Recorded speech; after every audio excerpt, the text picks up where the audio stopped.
What the fudge is wrong with you people? Look, this is my picture of Captain James C. Kirk from Star Trek II, signed by William Shatner, gifted to me by my dear oldest friend, engraved. It has come to represent our friendship. We bonded over Star Trek. We went to the drive-in and saw Star Trek VI. We stood up on the roof of his car, reciting the final frontier speech with our hands over our hearts. It's all ruined now. Section 31 is ruined. Who is this for? It's not for people that have something like this, or Star Trek pictures, or like Star Trek. This audience doesn't exist, Margaret, that they're making this stuff for. This audience you're making it for, they're watching TikTok. They don't care about Star Trek or plots, or, which might be why this did not have a plot. Anyway, it's over. My memories of Star Trek is over. My love of Star Trek is over. My friendship is over. We're no longer friends, Glenn. I'm throwing this away! Dad!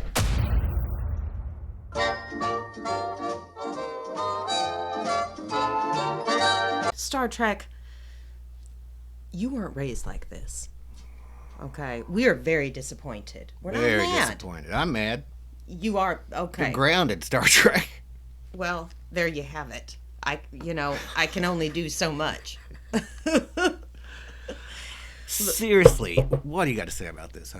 Well, first of all, if you go into this movie, you're going to have the plot, the conflict of the plot, and the character of every single person on the show within the first 10 minutes. At least half the plot was exposition.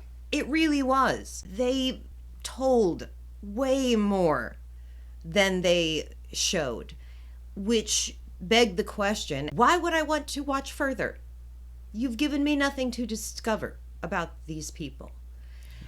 And frankly, their characters and the plot and the conflict were paper thin, cartoonish, unnecessarily dark, and confusing. So confusing. The plot managed to be paper thin. It's all about a big bomb. That basically sums it up. And yet convoluted at the same time. And like I was saying in my rant, I guess, I don't know who this is for. It has very little to do with Star Trek.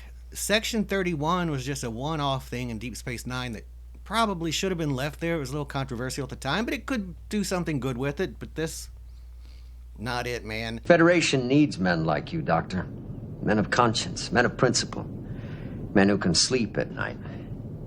You're also the reason Section 31 exists. Someone has to protect men like you from a universe that doesn't share your sense of right and wrong. The only way it resembles Star Trek is when they throw in little crumbs like one Sharonian or a mention to something that's just a little bitty Easter egg, but otherwise the tone, nothing would resemble Star Trek to me.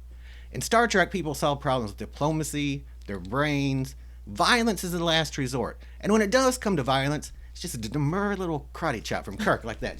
That's all it takes. Maybe a nerve pinch. That's all. It's not a 15-minute long free-for-all. And here's my problem with all of this. This could have been Star Trek. This could have been Guardians of the Galaxy. This could have been any sci-fi movie that's out there right now. It all looks like a CGI mess.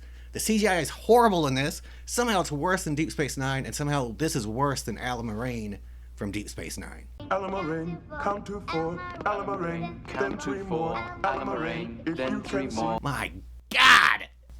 Calm down, okay? You're right in that it is a mess from beginning to end. And mostly because I get the distinct feeling as an audience that there are producers and directors out there who feel as if we can't concentrate for more than 3 minutes at a time, or even 30 seconds at a time before an effect comes in and a this and a that. There were so many plot twists that were unnecessary and convoluted. It led us nowhere. I wrote, when I watched this with you, and I looked back at my notes, okay, I realized how much the theme of my notes was how dumb this movie was. Yeah. I wrote so many times, so dumb. At one point I wrote, I feel like I'm in a cocaine-fueled cereal box kaleidoscope nightmare that has no time, space, or meaning. Yeah. Yeah. By the time we got to the end, I didn't know what planet we were on, why everything was blowing up, nor did I care. I didn't care about any of these characters. They were all shallow, cliched, and in most cases, unlikable. Michelle Yeoh, who we both love, I mean, who doesn't? She didn't have much to work with. Her character is unlikable, a mass murderer on genocidal levels. Everyone else, I couldn't tell you nothing about them, really, except their quirks that they have. I'm not talking about you, I'm talking about your suit.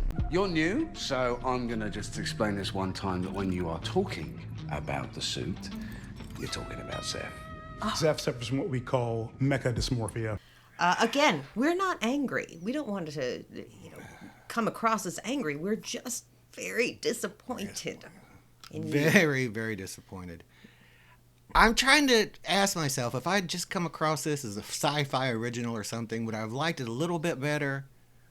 Maybe. I wouldn't have finished it. It doesn't look good. The writing is not good. Nothing about it is good. The music is unbearable and oppressive, and it sounds like an 80s soundtrack to, I don't know, some cop buddy movie or what the fudge ever, Margaret. I can't keep talking about this show. For goodness sake, calm down. Well, okay, so here's another thing that's just unreasonable. The very reason for the plot was to get rid of this awful weapon that Michelle Yeoh's character creates, okay? I don't think I'm giving away any spoilers in that. You're going to know that within the first 5 minutes of the movie. Anywho, my thought is, what's the reason for the weapon?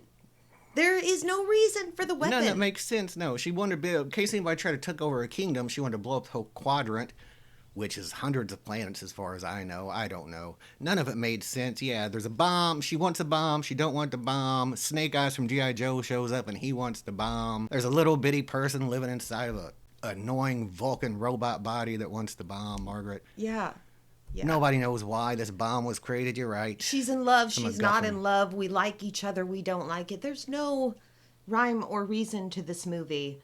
And there's a brief cameo by Jamie Lee Curtis in which she has a line where she talks about her judgment called. Yeah. And she should have called it back. Well, I'm telling you right now, Jamie Lee, you probably should have called your judgment back because this was not. You've got your face on yogurt. You didn't need this. Here's a line that sums up everything wrong with this to me. At some point, one of the jokes, one of the crew members said, and I don't remember the context and it doesn't matter, but he said, and I quote, "Does that come with fries?" Are there still fries this far in the future, Star Trek world, or fast food restaurants, or is this old joke, does that come with fries, still relevant now? Right. Where did this come from and why? Is Prince Albert still in the can there? Come on. The writing just doesn't make sense. Don't they have replicators? After this totally neutral and unbiased review, what would you say, Dan, about advising our viewers and listeners, and please hit like and subscribe, by the way, about watching this thing? Would you... If you want all of your hopes and dreams and memories shattered and possibly ruin your friendships and core identity, sure. Yeah, if that's what you want. I have rated it a -2 out of 10 Allamaraines. That's pretty bad.